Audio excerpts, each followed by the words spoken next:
कैसी बुरी हालत बना ली रे तूने अपनी। बारूद का ढेर था, लेकिन अब किसी उजड़े मजार की अगरबत्ती लगता है। अरे जिसके वास्ते तू अपना सब कुछ छोड़ने के लिए तैयार है ना, वही तेरी शक्ल देखने के लिए तैयार नहीं है। चल वापस चल अपनी दुनिया में। देख, मैं तेरे को अपने साथ ले जाने के वास्ते कैसे कैसे महारथी अपने साथ लाया हूं। देख। नहीं नहीं नहीं, ऐसी दुश्मनी की नजर से देखने का कोई फायदा नहीं, क्योंकि अब भवानी अन्ना से हाथ मिला चुका है, और जो अन्ना का दोस्त है वो भवानी का दोस्त है। और इस दोस्ती का सुझाव दिया है हमारे आदरणीय भजन सिंह जी ने। आप है राजनीति के बेताज बादशाह, सियासत की शतरंज कैरम बोर्ड की तरह खेलते हैं। दौलत और ताकत का स्ट्राइकर इनकी उंगलियों में है। जितनी देर में कैरम का एक बोर्ड फिनिश होता है, उससे भी कम वक्त में ये किसी भी पार्टी का तख्ता पलट सकते हैं। वो क्या है कि शक्ल से मैं उतना कमीना नहीं लगता हूं जितना मैं हूं। बहुत सोच समझकर राजनीति के इस धंधे में कदम रखा है मैंने। जानते हो क्यों? क्योंकि नेतागिरी ही एक ऐसा धंधा है जिसे शुरू करने के लिए ना फाइनेंस की जरूरत होती है ना क्वालिफिकेशन की। सिर्फ कोयल सी मीठी जुबान और लोमड़ी सा शातिर दिमाग चाहिए। दरअसल मैंने ही अन्ना को सुपारी दी थी उस सीएम को मारने के लिए, और तुमने भी कोई कसर नहीं छोड़ी थी उसे मारने के लिए। मगर साला किस्मत का धनी था बच गया, और मर गया वो जो तुम्हारी बीवी का पहला पति था। हमारे मुल्क में ऐसे लोगों की कमी नहीं है जो रुपए लेकर खून करते हैं। तुम्हारे पास आने की वजह है तो सिर्फ इतनी कि बंदूक चलाते वक्त तुम्हारी उंगलियां नहीं कांपती। 26 जनवरी को वही सीएम इस शहर में आ रहा है किसी सरकारी मीटिंग के सिलसिले में, और 28 जनवरी को वापस जा रहा है। यानी 48 घंटे हैं तुम्हारे पास अपना पिछला अधूरा काम पूरा करने के लिए। यह मत समझना कि तुम्हें पैसे नहीं मिलेंगे इस काम के।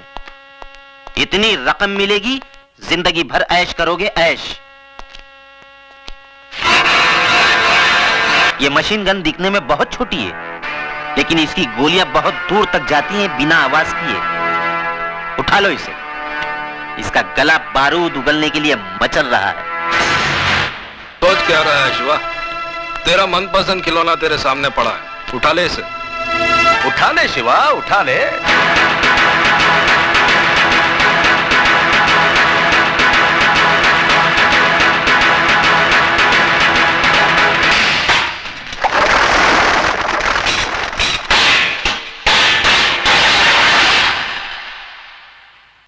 भजन सिंह, जब मैं चलना सीख रहा था तो अन्ना ने उंगली की जगह रिवॉल्वर की नाल थमाई थी मुझे।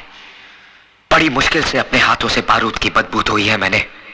मुझे दोबारा हथियार उठाने पर मजबूर मत करना, वरना कैरम बोर्ड तुम्हारे सामने होगा, लेकिन स्ट्राइकर चलाने के लिए तुम्हारी हथेली पर उंगलियां नहीं रहेंगी।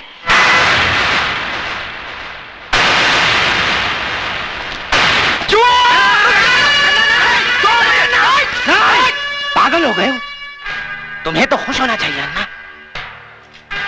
क्योंकि आज भी वही तेवर, वही जुनून, वही आग है इसमें। अब तुम देखना, मैं इस आग में अपनी राजनीतिक बुद्धि का तेल छिड़ककर इसे कैसे ज्वालामुखी बनाता हूं। उड़ा दे इसे।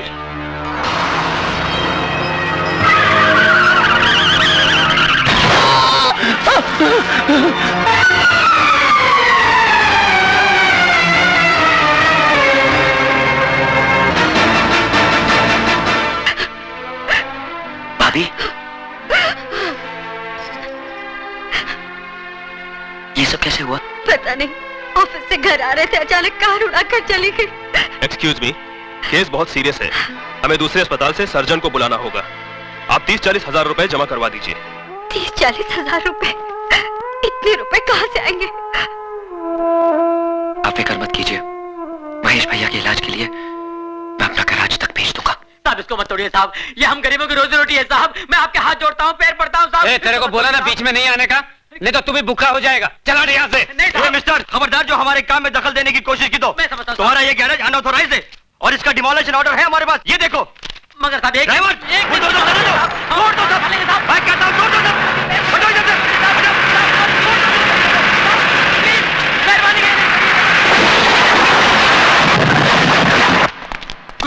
गजब हो गया, बहुत गड़बड़ हो गया। म्युनिसिपालिटी वालों ने अपना गैरेज तोड़ दिया। मैंने उनको बहुत समझाया गिराया कि मत तोड़ो, कहते हैं गैर कानूनी है।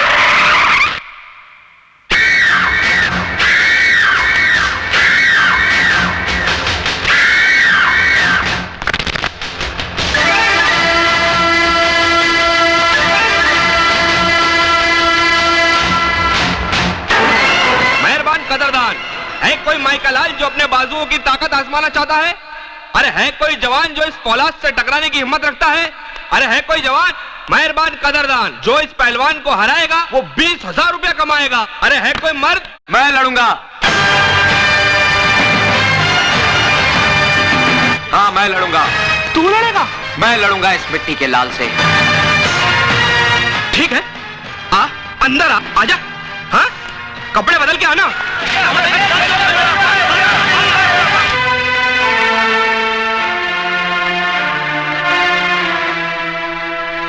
इसके 35 मिलेंगे, ये लीजिए।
जीतने के 20, हारने के 40 मिलेंगे। मेरा पहलवान नहीं हारना चाहिए, मेरी इज्जत का सवाल है। मैं हारने के 40,000 दूंगा। 30-40 हजार रुपए, इतने पैसे कहाँ से आएंगे? गुरु क्या? ठीक है, पैसे इसको दे देना। ए मैन, तुम कैसा बात करता है?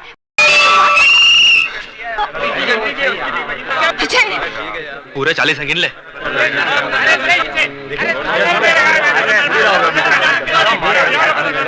अब अगला राउंड पानी में होगा।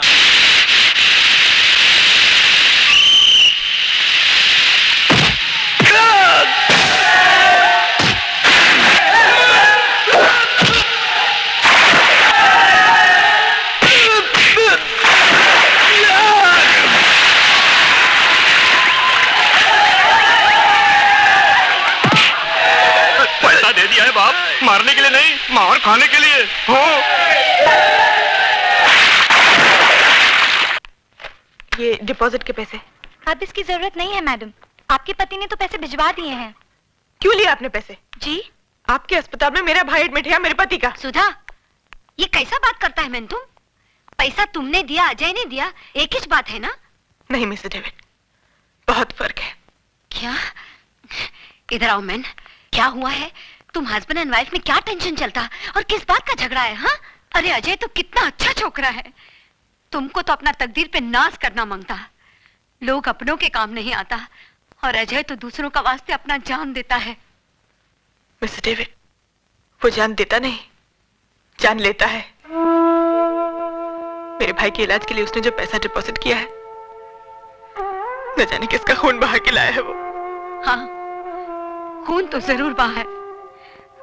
तुम जानना मांगता है ना कि किसका खून बहा है? हम बताएगा तुमको, बताएंगा कि किसका खून बहा है। चलो।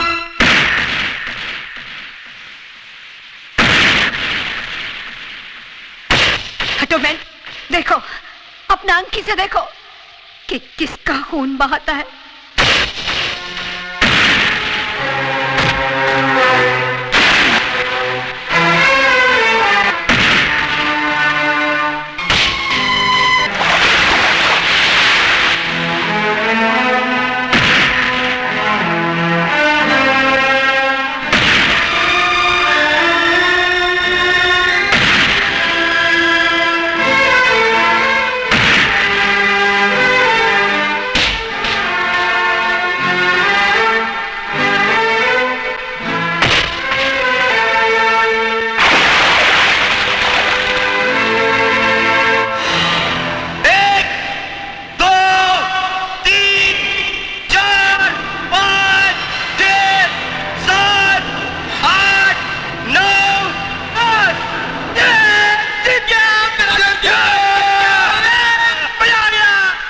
लिया एहसान,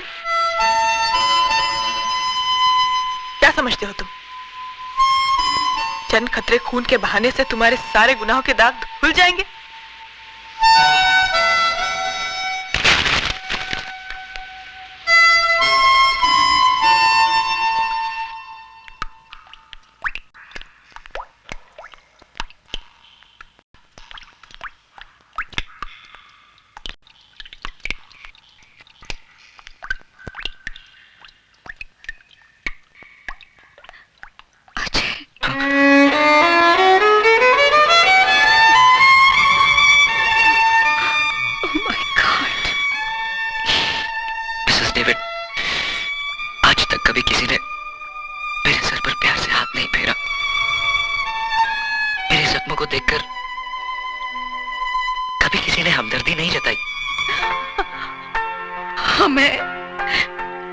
हम है ना बेटा, काहे को फिक्र करता। लेकिन एक बात तुम हमको बताओ, ये अचानक सुधा तुमसे इतना नफरत काहे को करने को लगा? एक खूनी नफरत के ही लायक होता है। तुम खूनी? नो, तुम खूनी नहीं हो सकता। हमारा दिल बोलता है। ये तुम्हारा दिल बोलता है ना मिसेस डेविड, क्योंकि तुम्हारे पास दिल है। लेकिन जिन लोगों ने मुझे जन्म देकर कचरे के डब्बे में फेंक दिया, उनके पास दिल नहीं था। अन्ना, जिसने मुझे पाला पोसा, दिल उसके पास भी नहीं था। भला बुरा, सही गलत, इन शब्दों का तो माँ बाप बताते ना मिसेस डेविड, या फिर स्कूल मास्टर। लेकिन मेरा तो स्कूल भी अन्ना, सबक भी अन्ना और मास्टर भी अन्ना। न जाने कितने खून, कितने गुनाह करवाए उसने इन हाथों से। और तो और सुधा के पहले पति की मौत का कारण भी मैं ही हूं।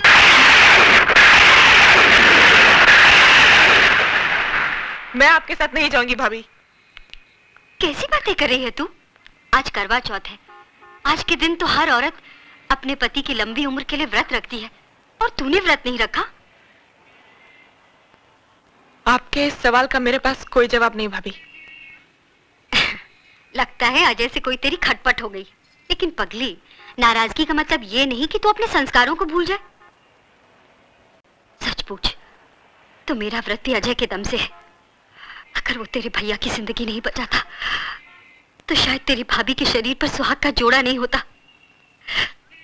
तुझे तो गर्व होना चाहिए कि तुझे पति नहीं देवता मिला है, देवता। अरे ये इस बात हम इस छोकरी को दिन रात समझाता है कि इसका आदमी ग्रेट है, नसीब वाले को ऐसा आदमी मिलता है। कम ऑन बेबी, अब तुम तैयार हो जाओ। तुम प्लीज मिस्टर डेविड, मेरे साथ जबरदस्ती मत कीजिए प्लीज। ये तुझे क्या हो गया है सुधा? मैंने कहा ना भाभी, मैं आपके साथ नहीं आऊंगी। लेकिन क्यों? ये मेरा जाती मामला है। ये तुमको क्या हो गया है सुधा? ऐसा ऐसा बात करता है क्या अपना भाभी से? और क्या गलत बात बोला वो? तुम्हारा धर्म में तो पति को भगवान मानता है, और आज भगवान भगवान भगवान जिसे आप लोग अपनी पलकों में सजाए बैठे हो, वो मेरी पूजा तो क्या किसी के नफरत के काबिल भी नहीं है। खिलवाड़ हुआ है मेरे साथ, खिलवाड़। चुटकी भर सिंदूर की जगह पाप के अंगारे, और मंगलसूत्र की जगह अपने गुनाहों की रस्सी लपेट दी है उसने। एक खूनी, एक कातिल ने मांग भरी है मेरी, और अब कहते हैं ऐसे आदमी की लंबी उम्र के लिए व्रत रखूं मैं। अरे इससे तो अच्छा है कि मैं अपना आपका गला घोट। नहीं सुधा, कह दे कि ये सब झूठ है। यही सच है भाभी। न जाने कितने लोगों के खून से हाथ रंगे उसके। और तो और भाभी, रवि का भी खून उसी ने किया।